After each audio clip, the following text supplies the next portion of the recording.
Meeple Nation Podcast, episode 603, January 2026, Turn 2. Welcome, citizens, to Meeple Nation. Grab your favorite beverage, pull up a chair, warm up those dice, and join us at the game table as we discuss board games and the board gaming world. Each week, the hosts of Meeple Nation share their love for board games and the amazing memories that come from playing games with some very outstanding people. Let us now join our hosts in their natural habitat, the game table. Well, here we are. We're through the first month of January. Indeed. Year's already going by so quickly. Indeed. Yes, indeed. What was that, MTX? That was, did you ever watch that? The U.S. spoof of Rush on Mount Dragon or something like that. The words I can understand, but I don't get what he's talking about. Yeah, he's talking gibberish. I'm not sure what's happening right now. But anyways, it was a show that was on TV, and it was dubbed in English. It was a game show, essentially, where the contestants are trying to get to the top of the mountain, like the U.S. dubbing. They were very humiliating in their dialogue or whatever. They were. Okay. And whenever the one guy would say something, it was like, oh, indeed, or I think that's what it was. Nice. Anyways, that was a tangent that threw us way off. So you're comparing us to this I'm just comparing the indeed. terribly dubbed show. Hey, Wow. and it wasn't terrible. It was terribly fun, Okay. but good times. Indeed. You describing that makes me I'm think sure that it was a very apt and clear description. it made me think of Will of Fish.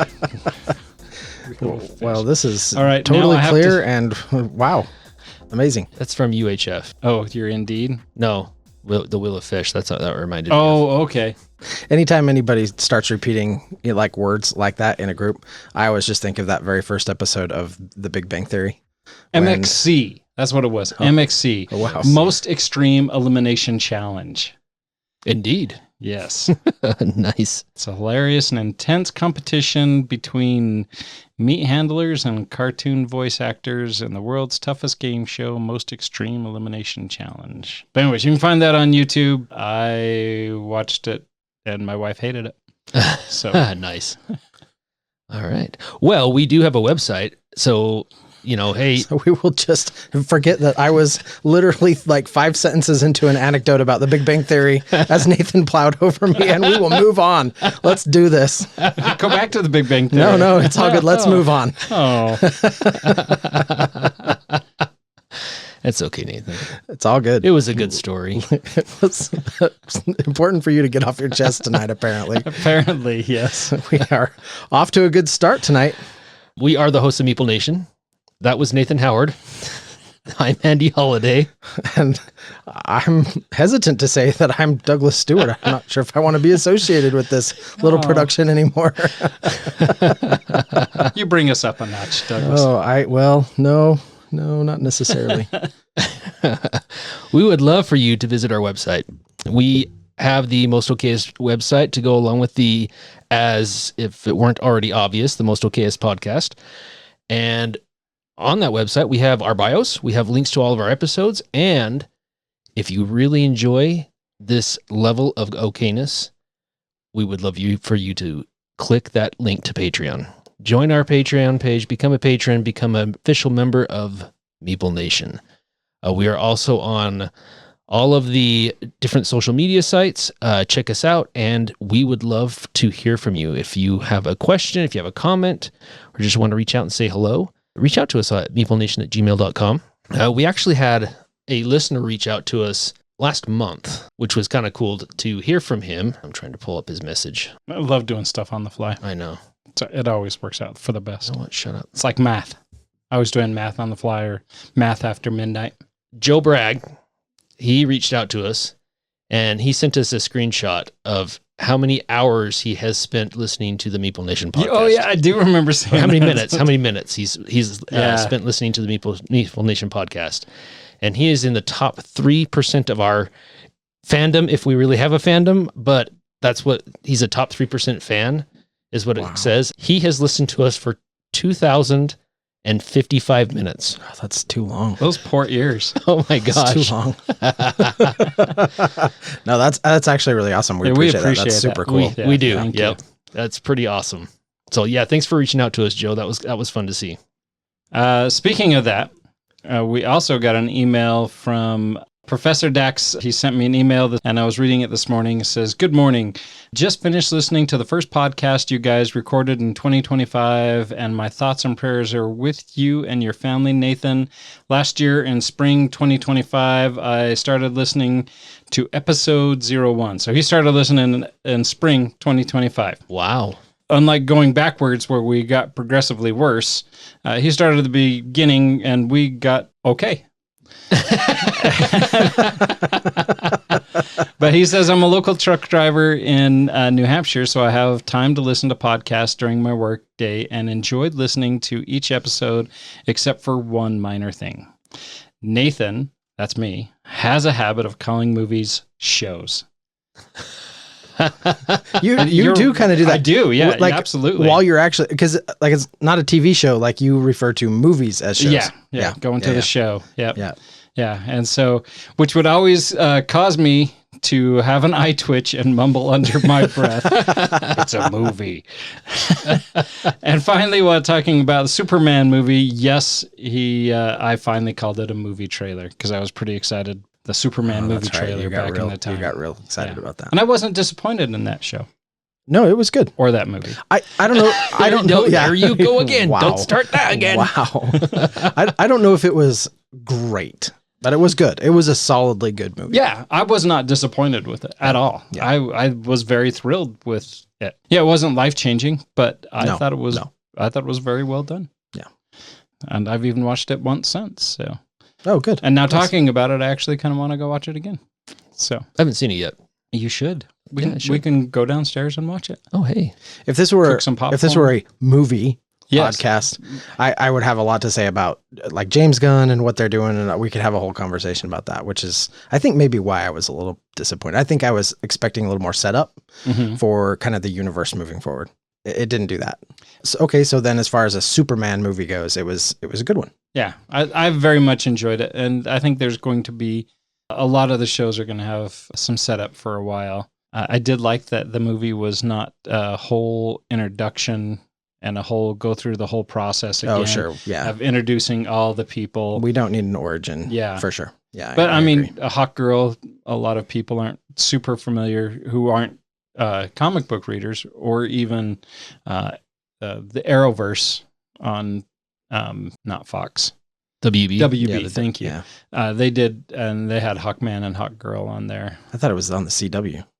It could have been. It might have been, actually. It I could think have it was been, a CW. Yeah. You're right. But it's on Netflix. That's all I know. Okay. Great. And so, you have a little bit of history there, but Mr. Terrific was also in the Arrowverse. So, and I thought the guy that played Mr. Terrific did a pretty good job. And Yeah, was a much different take than the Arrowverse. Well, he was a highlight of that movie for me. Yeah. I have read a lot of DC comics. I have read some Mr. Terrific, not a lot though. And it seemed pretty true to who he was and what he was all about. So I was pretty excited. I was actually excited they brought in Hawk Girl, but then disappointed that they didn't make one mention of like Nth Metal or Hawkman or her origin at all whatsoever. Right. Yeah. There was nothing. Yeah. And that, I think that may come, or maybe it won't. Maybe it's just, boom, Maybe they're we're just going to throw us introducing in. these heroes. Yeah, maybe. Yeah. We'll see. I was okay with that because I had enough information that I was just like, I knew what I was, Sure. and even Guy Gardner as opposed to Hal Jordan. And I do feel like Nathan Fillion did an excellent job at the Guy Gardner role. yeah, for Guy Gardner. I don't know that that's the Green Lantern I would have chosen. I have other Green Lanterns I like way more than Guy Gardner in the comic books, but he really nailed that particular version of Green Lantern. Yeah. I thought it was awesome. There were so many great little one-liners, but totally off subject. Anyways, back to Professor Drax's email. Now back to the email. I feel your pain when you guys would talk about how long Dave to take his turns. I love it. Justified. I feel recognized. I enjoy board games since I was young, and during COVID, I got really into them. My friend and I both got a copy of Tabletop Simulator, and we were playing games like Clank and Space, and he would spend 20 minutes strategizing which space to move, and finally after moving and me taking my move, he goes, huh? I didn't think you would go there. As Dave would say, oh, that's my spot. You totally took my spot. Right. I get that. I have heard you and Doug have played with some listeners on BGA. My name is... I don't know if he wants us to share his name, so Probably I guess we'll probably omit that. To protect the innocent. Protect the innocent, yes. If either of you are looking to play some games like Awari, Arc Nova, River of Gold, Draft and Write Records, and Revive. Arc Nova, Draft and Write for short. Revive, yes. Let's do it. And so I've actually already started a game with him or he started a game with me anyways. I friended him today. And we're started a game of River of Gold, so I'll have to share him your name. That one's good too. Oh yeah, River of Gold's good. Yeah, I went in on some of those. This is another. Now you really feel validated. Now I really feel validated. Oh. I understand. Oh, is that why we're reading this email? Because it validated Nathan? Yeah. Oh my gosh. I understand. Dax, what have you done? Nathan's what have you view done on Wingspan? I have been tracking my gameplay since May 2020, and Wingspan is my most played game with 1,062 plays, which Wow. is very impressive. Okay, so That's Nathan, you amazing. can't complain until you at least hit 1,062. Yeah, but what are plays. your plays of Wingspan? You're not even close to that. Oh, I'm not, no. 8? Look, I'm over 8. I'm close to 20, I think. Look, Okay. if I put in 1,000 plays of Wingspan, I'm probably going to join you. Yeah, oh yeah.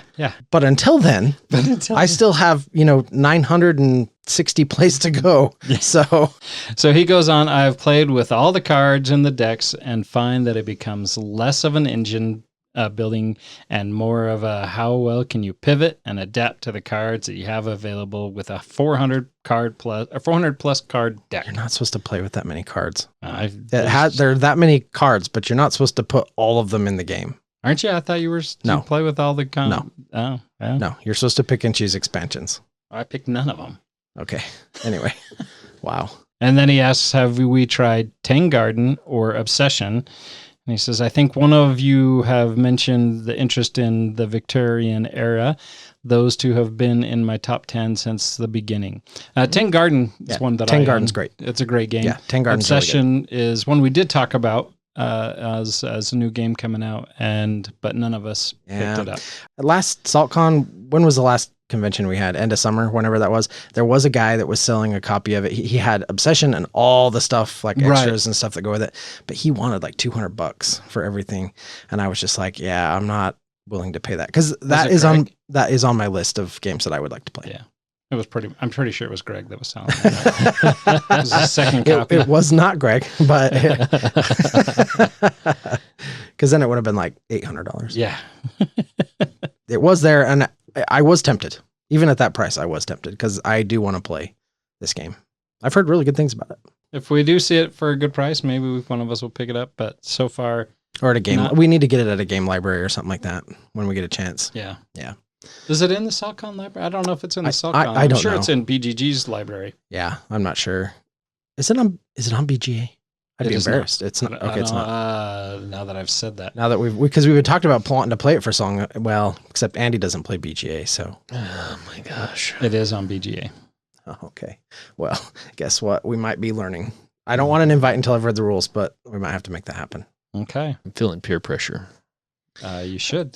You feel peer pressure all the time, but I don't. You really are good. strong. I've been Andy, very you're good strong. at resisting. Yeah, Good, or you is have. it, I think it's just stubbornness. Is it? Yeah. Yeah, call it what you will. Andy's drawn a line in the stand, and none shall pass. Well, we'll definitely have to get some games going with the old professor. Yes, for sure. And just a quick rehash. I was all excited about my 2,700 plays for 2025. And there was a discussion on our Discord channel. Josh had to come out and announce that he had played a whopping 4,138 games. Nice job, Josh. And that is super impressive. That is impressive. And I did talk that every time I would be taking my turns on BGA, Josh was just, every time I was done, it was boom. His next game was popping right That's up. amazing. Yeah, I'm lucky if I can find 15, 20 minutes in the day to take my turns. So He's played a ton. different way of living. the simpler games. Like my number one game was Conspiracy, and his number one game was Ark Nova. So, Oh man. so Wow. not necessarily playing cow. lighter games, just playing some impressive games. And Al Stewart had 896 games. Seth had 128 games. So, which are all great numbers, good times. Oh yeah. We all got some good Yeah, plays. for in. sure. Those are all really good numbers. It's not really a numbers thing for us. No, but it is kind of It's interesting. an experience thing. Yeah. It is interesting to just kind of look back and think about the experiences that you had. It's cool. Anyways, there was a lot of distraction there that wasn't related to. Well, it is related to games, but it's not. Some of it. Well, some Superman wasn't, but It's all good. it was. It was. Or good. your dubbed Japanese show, or okay, so maybe 20% of it was game MXC. related. Most But- extreme elimination challenge. We may be moving into most mediocreest podcasts. Now that would be a show I would listen to. Oh boy. Waiting for that wrist flip. I am too. Oh, okay. Well, let's do it. Whoosh. There you go. Nice. It is now With that, highlight it's 30. Highlight 30 time. Amazing. What have you guys been playing? I'm looking at my list here, and I think I can't remember if I've talked about these games or not. I feel like I have. Okay. So I'm gonna pull an audible, and I'm gonna pick a different game. Okay, that's fine. I kind of feel so at the time that we're recording this episode, we're definitely past the holidays a little ways, but I feel like I'm just getting back to things because I was gone a lot during the holidays, like we traveled.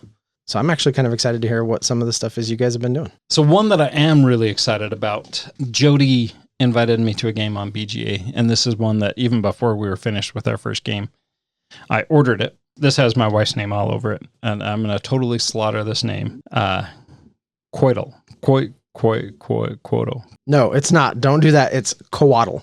Coatl. Yes, that is right. It's That is Coatl. correct. And it definitely sounds like something else. That, Yes, it does. that Been watching too much Big Bang. that Rodney Smith had to completely redo his how to play on. Oh, really? Or he was doing a top list or a how to play on that one. And he said it the wrong way. And then he had to go back and completely redo the whole video. Oh, nice. Yeah. He issued a whole apology and everything. It was actually really funny. He handled it very, very well. But yeah, an easily mispronounced Coatl. Yes, Coatl. It's a Mayan game where you're building your Coatls, collecting pieces off the rondel. And that is not necessarily a rondel. It's just a round table that you're pulling off matching pieces, and you're going to have middle pieces, or you can have a head, or you can have a tail, and you are trying to. You have cards that are going to give you points for patterns that you can create with your Coatls. No, that's still not right. Yeah, you got it. All right. nailed Okay. it. Nailed it. I'm all scared now. And so you're trying to get those patterns, and some of those cards are going to give you more points for multiple patterns if you have that pattern existing on multiple places. And then you're going to have some other cards that are going to give you points for having a Coatl that has at least 7 pieces and no yellow in it or no green in it. And you're trying to acquire those pieces to get as many points as you can. And you guys should hopefully have the opportunity. We're recording next episode right after this, so you won't be able to hear about your experience with this for 2 more episodes. But hopefully, because we're just getting ready to head down to BryceCon, which should be a ton of fun. Yeah. And this is a game that I'm taking to definitely play with my wife and hopefully with you guys as well. Very cool. Yeah, this has also been one I've had my eye on for a while. Like I haven't purchased it, but I've been like, oh, okay, if this goes to the table, I definitely want in. Yeah. And so after our first play, I picked it up. Actually, well, before our first play was done, I picked it up. And then I saw that there was a card game version of it too. So I picked up the card game version too. So Okay. Nice. a little bit of an obsession issue, maybe. I don't know. No. Anyways. No. But that's Coatl, pronounced correctly. I hope. You hope. No, it is. You got it. Nailed it. First try. Nailed it. Almost first try. Almost first try. What have you been playing, Andy? Well, Nathan was gracious enough to teach us last week a game called Fountains. And I wasn't very good at it, No, but I had a lot of fun. it is a great game. And I've taught it a few times now. Yeah, it was good. I want to play it again. Interesting. It was very fun to watch Brad jump way ahead at the beginning and then totally get destroyed by the end. Well, the great thing about this. Brad. Yeah. Well, Brad was complaining because we played it the first time with Andy 2.0, myself, and Brad. And Brad took instant lead. I mean, he was on fire. And And then it was quickly evident that he was on fire. So Andy and I could not allow him to take the action that would give him points. And so we proceeded to make sure that that spot was occupied. So, and he got a little disgruntled. And then when we were playing with Andy here, he was a little disgruntled and grumbling about it from the beginning, and then took a lead, and then his space was again blocked because. So was someone purposefully blocking his space this time? Because it didn't seem like it. It just seemed like it was. Nobody was purposely blocking it last time either. It panned out that way. Right. So let me ask this, because that makes for a funny anecdote. Yes. But does it make the game feel kind of icky? No, unless you're Brad. Because it sounds like it kind of made it sound. It made Brad feel a little picked on, but like I was just saying to Andy, it wasn't. I mean, you could totally be a jerk and take the jerk move to block that At your own detriment? At your own detriment, yeah. Okay. It is not necessarily. So if you're going to take that strategy, you're tanking your own game in addition. Potentially. Kind of? Potentially, yeah. There may be something that's better for you, and you take that just to prevent somebody from taking it, but yeah, you're most likely going to still lose the game. Right. One of my big pet peeves in gaming is when you're essentially building some sort of tableau or engine of some sort. You're doing something in front of yourself. It's not a community thing. You are building something in front of you, and other players have the option to basically just make it so you can't build the thing you want to build.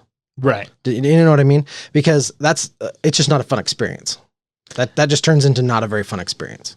I guess there is. And so I'm just asking if this game is like that. It may not be, but there's a little bit of that, I think, because there is enough player interaction that certain spaces could be blocked, or something really is going to work for you, and you need, because you can only move the pawn 3 spaces, and you need someone to move a certain pawn in a spot, or someone takes something that's perfect for you, and it may be great for them too. So there's a little bit, the board's moving and things get taken that you may need, or may get blocked that you need a pawn to move from there, but you don't want to move the pawn because then someone's going to take that amazing tile that you want to take. Yeah, because there is 7 active spots. Okay. And at all times, 3 of them are going to be blocked. Okay. And no matter what the player count is. No matter what the player count is. A white pawn, a blue pawn, and a green pawn. And if those pawns are on their colored spot, which is one of the 7 spots, then that feature is going to score in your fountain. Brad took it really personal that everybody was blocking him. More likely, it was just ended up that way. They were more advantageous for others in other places. Yeah. Got it. Okay. Yeah. So cool. Brad had kind of I don't want to say he was whiny, but you can say it. Brad was a little whiny about it, but it just was the natural flow of the game, I think. Yeah. And I've played the game 4 times now, and every time that I've played it, we played the other day with Richie. I was really surprised the last couple of games how often the pawns are on their own color. Like all 3 of them at the same time. The white's on the white, the blue's on the blue, and the green's on the green. I mean, that happens really all the time. And at first I was really surprised. And by the 4th time I'm playing it, I was like, they're going to end up in these positions a dozen times through your game where they're all on their own scoring, because scoring points is cool. That's how you win the game. That's how you earn points. Brad may have been whiny. It's just part of the game. Yeah, I didn't get the feeling that anybody was purposefully doing anything to tank anybody's game. Yeah, because this is one that I am looking forward to playing, so I just was curious about it. Yeah, cool. And I'll be taking this one to Bryce? Yeah. Excellent. Good. It's a good game. I like it. I would definitely play it again, even though I was terrible at it. I enjoyed the puzzly part of it, which I wasn't very good at, but I still had fun. Yeah. Awesome. Very, very cool. Well, trying to think where I want to dive in here. The deep end. Right to the deep end? Okay, well, let's go deep end. Busted out Lord of the Rings. The card game? The card game. Oh, did you? I'm so jealous. Yeah. How is it? So I've been playing primarily with the purpose of relearning the game, because it has been a hot minute. Jumped into that little 3 campaign, the 3 missions that come in the core box. A little while back, they released some decks, some pre-built decks. There's like a Dwarven deck and an Elven deck, and the Defenders of Gondor. And I feel like there was one more. Anyway, there were 3 or 4 decks. I grabbed the Elven deck and I just started playing through there and watched the videos and kind of refamiliarized myself with the game flow. I really, really like this game. So were you just playing it solo?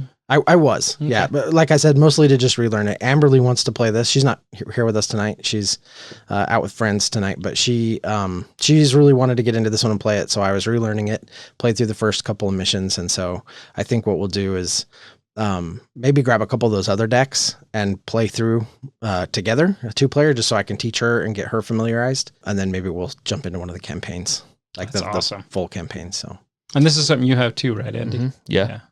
Yeah, I have all of the 2nd edition stuff. I mean, it'll play 4 players. I'm hoping that's one that we can get to the table more often. Oh, I would too. I would love it. I want to learn how to play that. It's really good. We need to get Journeys Through Middle Earth back onto the table again too. Yes, we do. And that one's on the radar. We're almost done with My Island, which has been really, really good. I think we just have the last chapter to play. And I think once we finish that one up, I think Journeys to Middle Earth is the next one that'll start hitting the table. At least at my house. Amberly really wants to play that one too. Well, good. Maybe we can put a schedule together so other people can join us for that too. Sounds like a good plan. Good games though. Yeah. Anytime you talk about IP games, there's always the risk that they're money grabs and not going to be that great. There's definitely some Lord of the Rings and Star Wars and other for sure big IP games that are not that great, but just the nerd tax. Yeah, exactly. But the card game and that Journeys in Middle Earth they're both Fantasy Flight games and they're both absolutely wonderful. All right, so I have another new game that I have been playing. We've been playing this on BGA. This is something that Richie invited me to just to give a quick try, and this is an Oink game called Matchstick Tycoon. Cards that are 1 through 9. Or 0 through 9 and A, B, C, D, E, which is not quite alphanumeric because I don't think there is an F. Maybe there is an F. Anyways, rank those cards from 0 to, I'm sure it's alphanumeric. There's 0 to F. You're going to play a card. The next person has to play a card that's higher. And then when you can't play a card, you're going to pass. And if you pass, you're going to gain a matchstick. Going back to the cards are all box shaped, so you're using matchsticks. Mm-hmm. So the 0 is going to have, what is that? You turn the 0 to an cards. 8. Yeah, you put one matchstick, that 0 becomes an 8. Or the 1 can become a 7, or you can rotate the card and the 4 can become an H, except for I don't think H is in there. Yeah, because I'm pretty sure F is the... I should have read that before I started rambling about it. So I'm just looking at some pictures, and it does look like F is the highest of the goes. Yeah, so it is alphanumeric. Yes. Established. Firm. First try. But anyways, this has been a really fun game. If you have 2 cards, you can play 2 cards. But if you start the run with 2 cards, then everybody has to play 2 cards and try to interesting to match. And then the goal is that you're going to run out of cards, but the catch is you also have to run out of matchsticks at the same time. If you've passed too many times and you got a stack of matchsticks, then you have to figure out some way to use your matchsticks to get rid of them. So you don't want too many matchsticks. So it's a nice little clever balance. This is an Oink game, so it's a small little box. I think it's a great, fun game on BGA, and as soon as I find it available, I actually haven't looked for it, but I'm sure it's probably available on Amazon. I'm going to do a quick search in all caps, apparently. You're yelling in your search, huh? Yeah. Where is Matchstick Tycoon? I'm not getting any results. It's okay. Yeah, it's 2025 release. And it doesn't have a US release, so it's actually it might not even have a release at all. It doesn't even look like it's on there's a couple of copies on the Geek Market. Cool. I mean, that looks pretty interesting. Yeah, it's a very clever concept. Little game. Yeah, clever. I would strongly recommend if you find Matchstick Tycoon, pick it up, give it a shot. It's going to be a fun little 20-minute game. Plays up to 8 people too. Well, nice. So yeah. I like those Oink games. I think the Oink games, a lot of them are very accessible, and most all of them. I don't think I've played one that's been super complex, but Richie's been borrowing all my Oink games because it's something that he can get his kids to play. And so yeah, Matchstick Tycoon. Cool. Stopping now. Are you? Yep. Prove it. All right, so you're just done. Eyeing me, waiting for me to jump in. I am. I'm gonna stop. Are you done? I think this is the only game, like full game, I got this year for Christmas, and it's called Tianxia, based in ancient China, and it's a worker placement resource management game, and it actually is pretty dang fun. variable player powers, which we all know how we all feel about that, especially me. I love variable player powers.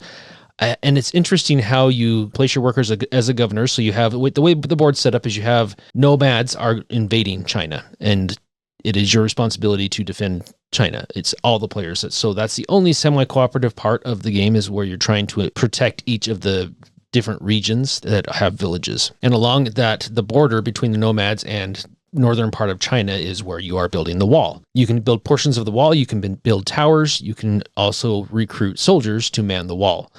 And when the nomads actually invade, then they're going to reduce the strength of the nomads. So every round, a nomad card is going to get drawn. They're going to move closer to the wall, and they're also going to increase in strength. It's pretty tough. We played, I think, Nathan, when you played with us. I didn't play. Oh, you didn't play. No, it was you and Brad. It was Brad, that's right. And Amara, I believe. Played with Amara. We did 2 learning games first, and we played on easy mode. We played on normal mode when we played with Brad, and it was brutal.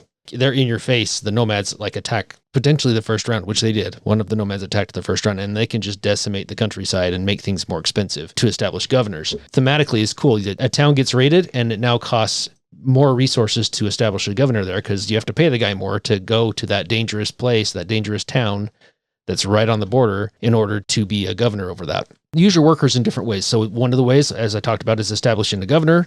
When you establish a governor there, you gain the benefits of that building. And each one is going to have something different. Something might give you points. It's going to give you some sort of ability in the game that could reduce costs for doing things. It could help you when you're shipping goods out through the ports. Most of the time, it's going to help you score points. The other ways, you have the river, and in that river's wall, where you're going to play your merchants. And when you place a merchant there, it costs silver, 1 silver plus an additional silver for every merchant that you have on that particular boat. And there's 3 barges that represent each of the 3 resources. And when one of your guys gets knocked off, that then goes to your board, and that's how you fuel your asymmetrical powers. Okay. So you need your people to get knocked off the merchant ships, which is going to hurt your resource production potentially, but it's also going to give you fodder or some fuel to fuel your asymmetrical abilities. So I really like the mechanics of that. It was really fun. The resource management is pretty tight in this game. Definitely gain the benefit as far as points go by being first, second, third for defending against the nomads. So the player who defends the most is going to take first place and get the most points in each region. And it can be to where the point where if you don't defend it, that entire region going down, like potentially 4 different regions can get brutalized by the nomads, because they'll reduce in strength as they go down. And it can get to where it's crazy expensive to establish governors and to earn points as the game goes on. So it is beneficial in multiple ways to make sure you're defending against the nomads because of points and because of just overall costs to establish governors in the game.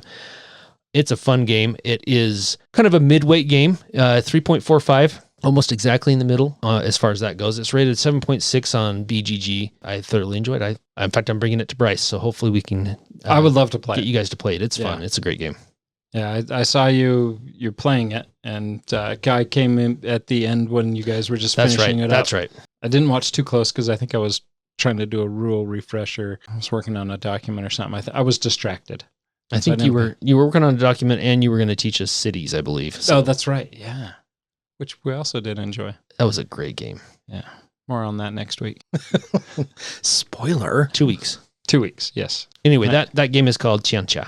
Yeah, I'm very excited to try this because Brad very much loved it. Yeah.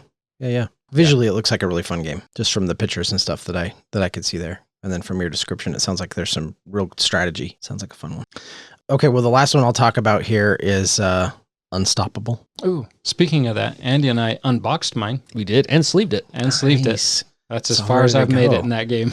And then Brad showed up. Fantastic. And then Brad showed up. Ruined everything.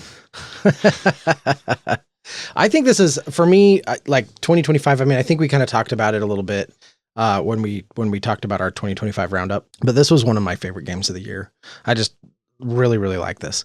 John DeClaire, card crafting, not always a hit for me, but this one really knocked it out of the park. You were saying this is one of your favorites, right? Absolutely. It is my favorite John DeClaire game, and it's one of my favorites from 2025. It's awesome. Just the way, like, the core box comes with 3 villains that you're going to fight, 3 enemies, right? And they each feel very different mechanically in how they play and how you interact, and yet not so complicated or, overwrought that you sort of get lost. Yeah, like some games are like so asymmetric that you're just like, oh my gosh, I got to read like a whole bunch of rules just to figure out this one thing. And it doesn't do that at all. It uses sort of the base mechanisms, but then just implements the way the villain works in different ways, or what your objective is to defeat the villain in different ways. And then the core of the game, just the way you are playing out your cards, the way that your cards cycle, because it's kind of it is a deck builder, but not in the traditional sense. Right, because as you build your cards up, they go into sort of a draw stack, and then they're going to come out as villains first, and you have to defeat them in order to draw them into your hand to become cards that you can use. So it combines both deck building and the card crafting. Yes. Okay. With hand management, I guess, is what I would say. Yeah. But like just really, really fun the way that you get to craft each card, and knowing that while you're making your cards way, way better, you're also making the villain side of them way stronger. Yep. And just overcoming sort of that power curve, it just makes such a fun puzzle in the way that it's implemented. It's just really, really fun. Also, you pull cards every round. You're going to pull a card, but there's 7 different decks, and the cards down in that like 5, 6, 7, or maybe it's only 6. Maybe it might be 6. Yeah, I think it's but 6. The ones down there in that 4, 5, 6 stack, they're really powerful, like really excellent, amazing. Like sort of like you can almost build like strategies around multiple of them, or even one of them, and you really want to get down there. But there's a process by which you have to level up and research up into those. And it usually comes at an opportunity cost. It's like, well, I'm going to get a really great card on this next round, but I had to put a lot into making that happen. And now my villains are maybe a little more out of control. And so there's a lot of like sort of give and take. There's like a lot of little tiny tug of wars taking place at the table. I also find the experience to be way better at 2. I mean, it's awesome as a solo game, but when you're playing with 2, it makes those decisions, because a lot of it is simultaneous play. You're kind of doing things at the same time. So you're just kind of talking, right? It's like, hey, I'm thinking about buying this upgrade. Are you okay with that? And you can help each other out with expenses and helping. I can not only attack the stuff in front of me, I can attack the stuff in front of my, the other player. So there's a lot of cooperation and interactivity that comes with that experience. But I just think it's awesome. I think the theme is really good. I thought the art was really good. Components are super fun. That card crafting, it's great. I highly recommend it. It's really good. Yeah, I was really excited to play it with Andy, and then Brad showed up. Kind of like Brad and I were getting ready to play Mandalorian the other day, Yeah, and then Andy showed up. Yeah. Well, you can just you can play that 3-player now. Yeah, but we haven't made it through all the scenarios yet. They got one left, so I'm going to make sure I'm on time for game night for weeks now. Because that's what every time Andy's going to show up at 6 o'clock just to block us. Now but those are both experiences that I am hoping to have at Bryce, because I know I'm taking Unstoppable, so hopefully we can play that. I would love to get. And then the 3-player version of the Star Wars deck building game is something I'd really like to try, because that Mando pack came with like 3-player specific cards. The way that it's set up actually looks really fun. And you're bringing that. I am bringing that. Yeah. Yes. Okay. Awesome. All right. Yeah. It's going to be all sorts of stuff going. Oh, yeah. It's going to be great. I'm actually really looking forward to a weekend of gaming. Haven't had that for a little while. I know. Yeah. Starting to feel it. Way excited. And we leave in just a couple of days. So, yeah. Good times. Woohoo. Start reviewing those rule books. Yes. All right. Well, let's move on to stuff that's on our radar. We're running out of time again already. Seems like somebody rambled on about movies and stuff. But anyways, a game that I'm pretty excited about. I've been kind of on this. There's a reason I'm on this roll and write kick lately. This is a mechanic that my wife really likes, and so I'm trying to dust off some of the roll and writes that we have. She's super excited to play the roll and write, or the Lost Cities roll and write again. At Bryce. Yeah, that's a good one. Yeah. It's solid. And so this one is Forage. That is a 1 to 6 player, 15 to 30 minute game. And it's a puzzly tableau building roll and write game with some really gorgeous outdoor artwork. So you're foraging mushrooms, just a simple roll and write. You're trying to forage dice to reveal unique journey tile. Choose combination of dice to carry out the actions, exploring, storing, or giving gifts. A whole slew of options. I'm really enjoying roll and rights.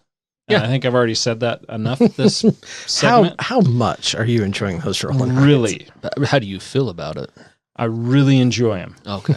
Really. Really I do. Really I do. Sorry.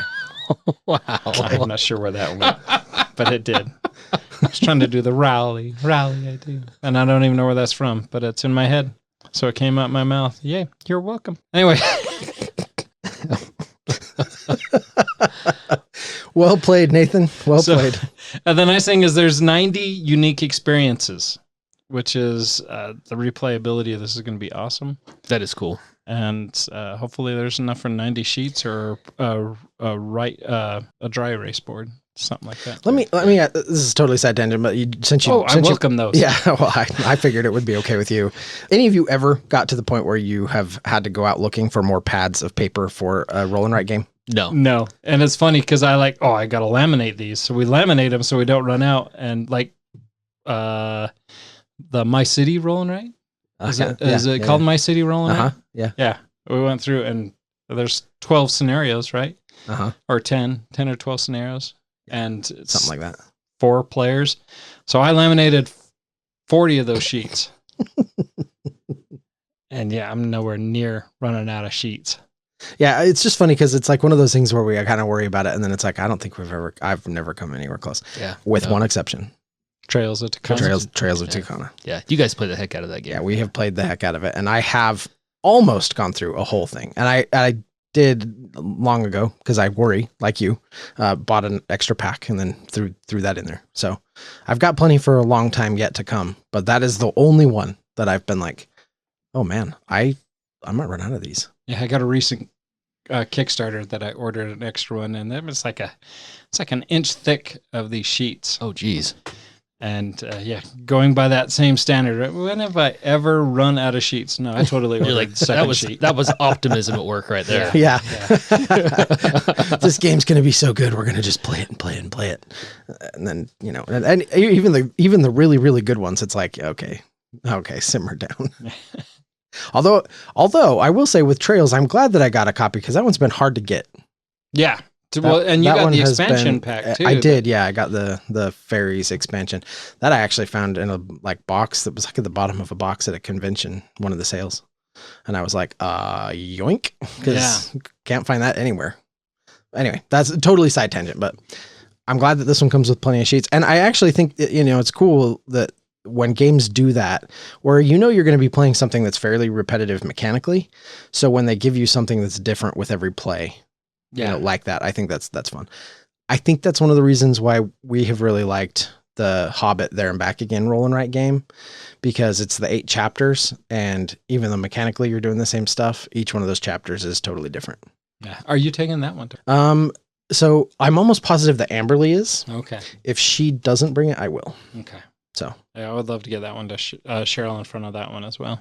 Yeah, it's a fun one. And you could teach me the first scenario again, because I know how much you love that first scenario. Played it, yeah, because I keep teaching it to new players, and so I think I played that first one 5 or 6 times now. Yeah, wow. I would like to get past the the third scenario, which I still haven't done. So yes, that would be excellent if we could move past that. But it sounds like I'll be teaching the first one again. Okay. All right, what are you guys excited about? I do like Dudes on a Map games, battler games. 2-player battler games are fun.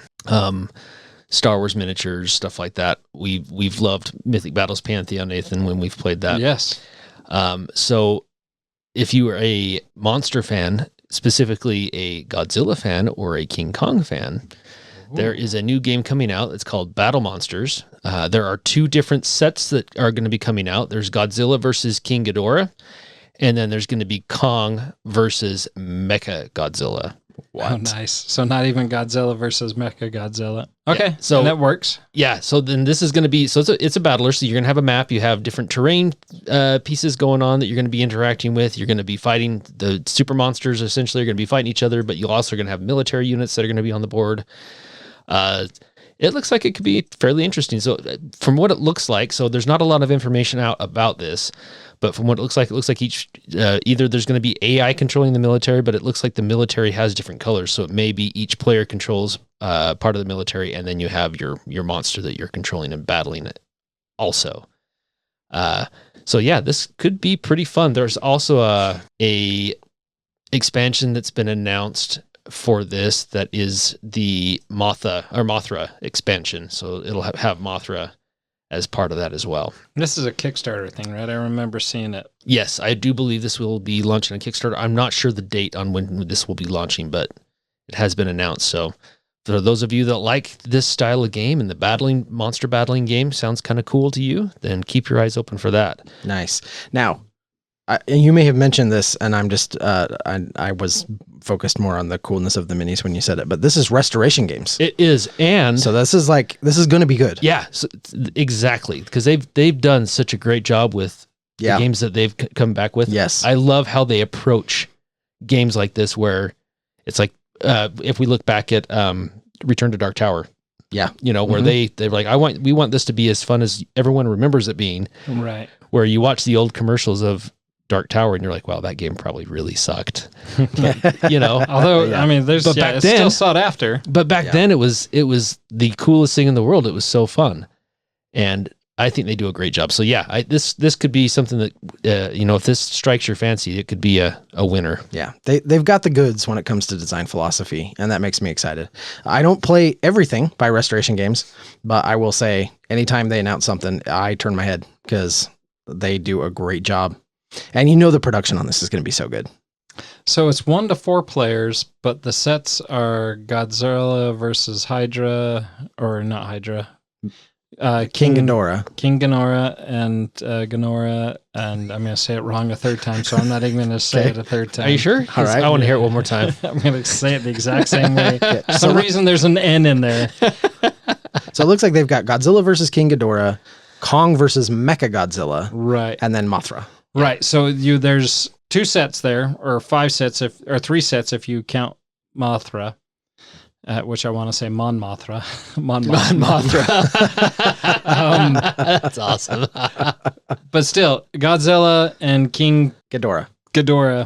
That's 2. So how you're going to play either Godzilla or that, right? So how is it a 3 or 4? Well, I wonder if the armies will be played by players. Okay. I mean, it could be.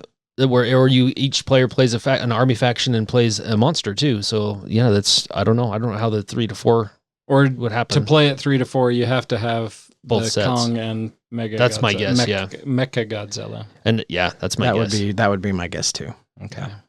But it'll be interesting because it'll say each. So this is my guess as far as, because it sounds like you're going to be supported by a faction. So it talks about each Titan is going to be supported by a unique faction. So the Monarch, the Apex, or the Cybernetics, which is a Horde faction subspecies. It says. So I think when you pick a monster, you get the faction that is associated with it that you will be using on the board as well. Interesting. Yeah. I love that. Actually, I'm that glad that looks you're really back cool. in this. I will look forward to playing your copy. Can't wait to play your copy, Andy.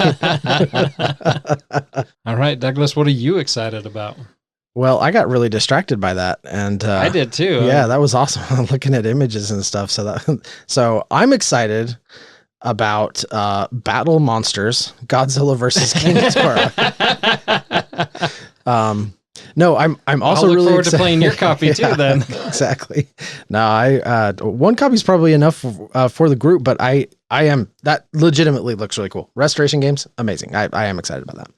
I also am excited because I just got shipping notification. Now it was really early shipping notification. This is notification that came while the game is still in China, so it is making its way across the waters right now. So it's not even ready to distribute. So yeah, so it's not. Hopefully in next month. So it should fulfill in February. That is the hope. But this is Odalin or Odalin. I think it's Odalin. You want me to pronounce it for you? Yeah, go for it. Odalehu? Odalehu. But Odalin Dungeons of Doom. And this is it's a dungeon crawler, and I'm excited about it.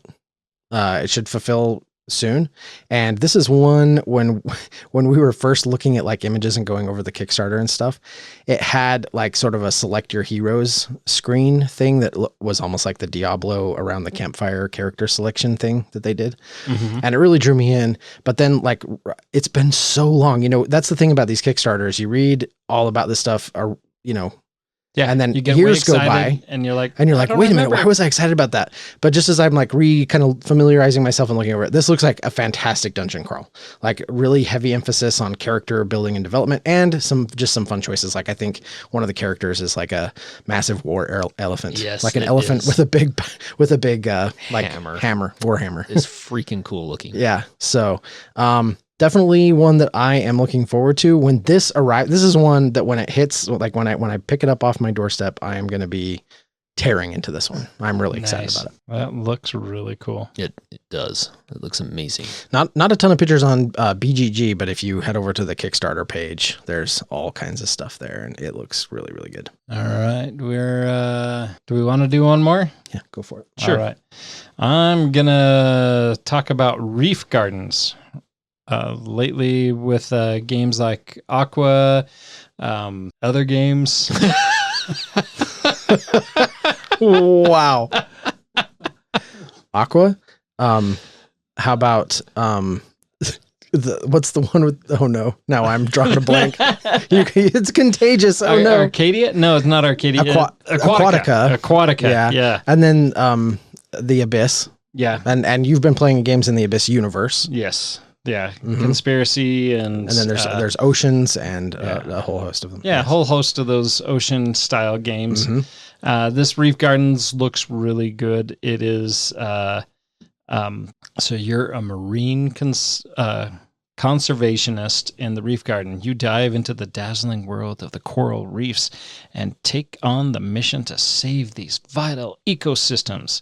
With a skillful hand, you plant new coral and create thriving landscapes, which, while the clock ticks and budgets dwindle, to try to get more research money and to make, you may have to part with existing reefs from time to time so that new ones can be planted. So, this is kind of very similar to Aqua, where you're trying to create your reef. That is Aqua, right? Yes, it's totally Aqua. Yeah. And you're trying to attract the marine life. Just very simple, colorful, bright, and interactive games. And I'm looking forward to this. This is another one that has my wife's name all over it.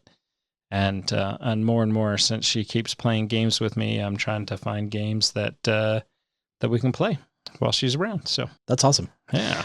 Sometimes I feel like I have just kind of a simple mind, because I will just say that like bright colors can hide a multitude of sins. They can. Yeah. You know what I mean? Like sometimes it's like, I don't know if this game's really great, but I'm loving it. Yeah. And these colors are fun and I'm building a reef. I like Aqua. Well, actually, I would make the arguments. Really I think good. I actually think it's a really good game, but there's some of those ocean themed games that are not so amazing, but they feel amazing because of their theme. Yeah. Well, even Reef. That's the one with the big chunky pieces. And I like that one. That's a great one Yeah, too. it's a great one. Yeah, it's really good. This looks like a fun lightweight game though. Very cool. Indeed, it does look cool. All right, what else you guys got? Well, I got my two out of the way. I'm going to talk about a quick 20-minute game. This is, so I don't know if you guys ever played any of the Labyrinth games. So this is a new take on an all-time classic, and it is a 3D Labyrinth. Now, the cool thing about this is that Awakened Realms has done the graphic design and the 3D miniature part of this Labyrinth. Oh, because it's a Ravensburg game. Yeah. But with Awakened Realms. Yes. Oh, that makes a Ravensburg game a lot more tempting. So this is a very quick game. So once upon a time, there was a labyrinth magical place full of wonders and mysteries. Adventurers who returned told unbelievable stories of its ever-changing walls and shifting corridors, a mind-boggling challenge indeed that only the bravest could tackle. But it was worth it, they say. As the dark nooks of the labyrinth hide real treasures, the labyrinth waits for you. Are you brave enough to enter? So this is a co-op campaign mode. It brings a new co-op campaign mode to one of these. One of the best-selling board games ever. Yeah, because this is bringing back an old one. It is. This is bringing back an old one. Old Labyrinth. This is Labyrinth Chronicles, right? You think you said that, but yeah, it's Labyrinth Chronicles re-implementing Labyrinth. Correct. Okay, got it. You are 100% correct. So it's fantasy themed. This is so the mechanisms in this are cooperative and slide push. So I'm not sure exactly how the gameplay is going to work with this. Once again, this is one that's been announced. There's not a lot of information out there, but the original, yes. Push. So I'm guessing it's going to play very much like that original game. But the 3D Labyrinth looks really cool. It does. Some of the other images I found online, there's portals that look really neat. And yeah, it just looks like it's going to be, I guess there's one image on BGG that kind of has the portals on there, but it looks like it could be a fun little quick 20-minute game that you can, this is one I might even be able to play with Carson. Yeah, he'd probably like that. Yeah, with that 3D tiles, how are you going to slide push with that? Oh, I guess because you're looking at the tiles are, you can see the tiles in that picture right there, so that the tiles do just slide. Okay, I'm with it. I'll allow it. It actually looks really fun, and I like that they've teamed with Awaken Realms for the production of this because it'll be high quality. Notch. Yep, top notch. Exactly. Yeah, it looks like those little tiles are on like foam core or something like that, so that you can just slide that whole tile, walls and all. Sure does, doesn't it? Yeah, I approve. Allow. Awesome. Well, the last one that I wanted to mention really quick, Stonemaier, Jamie Stegmaier, Stonemaier Games they've been announcing all kinds of things coming up for the year 2026. And we already kind of mentioned it, but to sort of piggyback off of our conversation that came about because of The Good Professor, the American expansion is coming out for Wingspan, which I am excited about. I think Wingspan is a great game. But I'm always looking forward to kind of the next thing that'll maybe give us a new flush of cards and revitalize it a little bit. And so this is one that I'm looking forward to. Now, let me just pose this, Nathan. Yeah. So they also announced that there will be a new standalone. I saw that Wingspan game, and I'm wondering what your thoughts are on that. Designed to be a quick 20 to 30 minute experience that is almost purely cards, is what we understand. Like the game it's kind of a smaller game, 20 to 30 minutes, and it's all cards. So not a lot of extra components other than the cards. Though the announcement wasn't clear as to, it sounded like there might be like a couple things. It's not like purely card game. But anyway, I'm just wondering if that sounds intriguing to you. I mean, I've played Wormspan and Finspan, and I think those are all fine. And and I guess Wingspan's an okay game, but I got him to say it was okay. I know. I'm so proud of you right now, Doug. Wow. You can still hear the disdain there, though. I mean, I didn't hear any of that. Okay. All I heard was it is like Okayest podcast. That's what I heard. I guess I should rephrase that. I think we just move on. No, we just move on from that. All right. Awesome. Well, hey, we brought Nathan back around. Love to hear what the Good Professor thinks about that. I'm sure he's excited too. Yeah, I'm just gonna assume he's excited. Yeah. I'm gonna give it a try for sure. I'll give it a try. Am I buying it? No, I'm not gonna buy it. Wow. But I might afterwards. I've played yours, and if it's something that I think is gonna be super accessible for Cheryl, because she said she liked Wingspan, but I called mine, and I'm not about to buy it again. I don't know. I do recall him not liking Wingspan and buying the big box after that. So I don't know why I did that. It was the completionist in me is what it was. That's totally what it was. 100%. And I think I had to get the Asian birds so that I could sell it all as complete at the time too. Yeah. And I was like, someone's a moron. I give Greg a hard time, but I'm not any better than that. So funny. Oh my gosh. Well, since we're like already talking about the announcements from Stonemaier, I'll throw one more out here really quick. And that is they've also announced there's a new duel game. Of course, a duel game, right? Everybody loves a duel game. I was almost going to ask if the Wingspan was a duel, the card. I don't believe that it is. Okay. They kind of did a duel mode with the last, was it the Asian one? There was kind of because it had like the flock mode for more players, and then it also had kind of some duel stuff for 2 players. Oh, did it? As I recall. It's been a little while.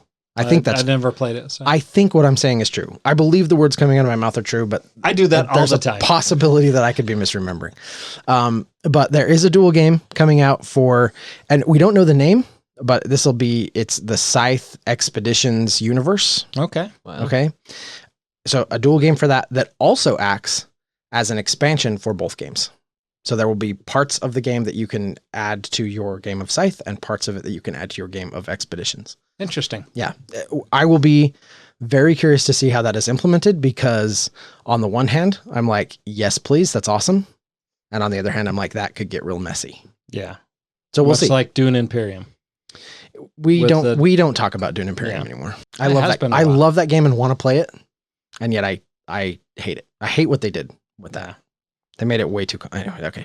I'm not getting on that soapbox. But I am excited for this new dual game. We'll see. Kind of have our eyes on it. They have also announced more content. They had that Dragon Academy, I think, that just came out for Wingspan. And so we know there's like more stuff coming, but we don't really know what yet. And then they have said there's definitely an expansion coming out for Wingspan as well. Okay. You said that Dragon Academy, and I went to that Dragon Eclipse, from Awakened Realms. Yeah, not that. Pokemon? No, it was the Dragon Academy. That was the expansion they released for Wingspan. Yeah, not Pokemon. Not Pokemon. All right. Well, there we go. We're over our time frame. So awesome. I'm gonna chop the block. I'm just gonna stop. That's what I'm gonna do. Are you? Wow. No, please don't. I'm out. Drop the mic, except for it's on a stand. So. Well, we're gonna go reboot Nathan. So until next time, we'll see you at the game table. Both hands on the wheel. We'll see. We'll see.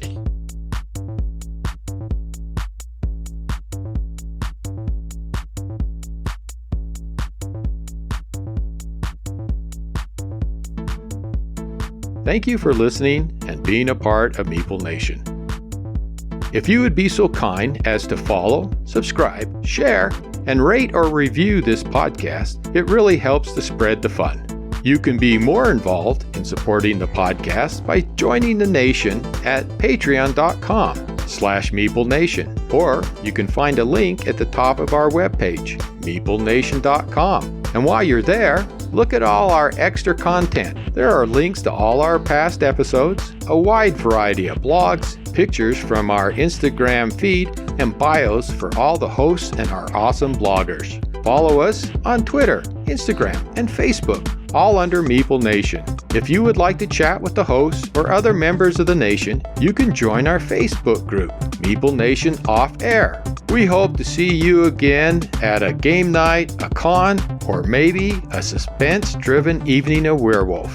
Thank you for listening and supporting Meeple Nation, and stay tuned for next week's episode. Thank you so much for listening. We very much want to thank our patrons who help keep the podcast running. I personally want to thank my co-hosts for all the help they provide with both content here on the podcast, in addition to what we have available on our website. Without them, the podcast would not happen.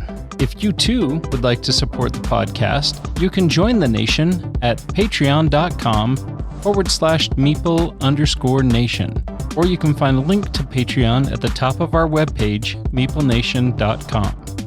If you have any questions, comments, or games you feel should be on our radar, you can always reach us at meeplenation@gmail.com. We can't wait to hear from you. I am grateful to Doug and Andy who helped me edit episodes, and I want to thank James and Kim Clark who do the editing on our blogs and on our webpage, which can be found at meeplenation.com. We want to thank Brain Detergent for our music. If you want to find more from him, you can follow his links that can be found on our webpage, or simply search for Brain Detergent on YouTube to find more of his tracks. Thank you again for listening and being part of the Meeple Nation community.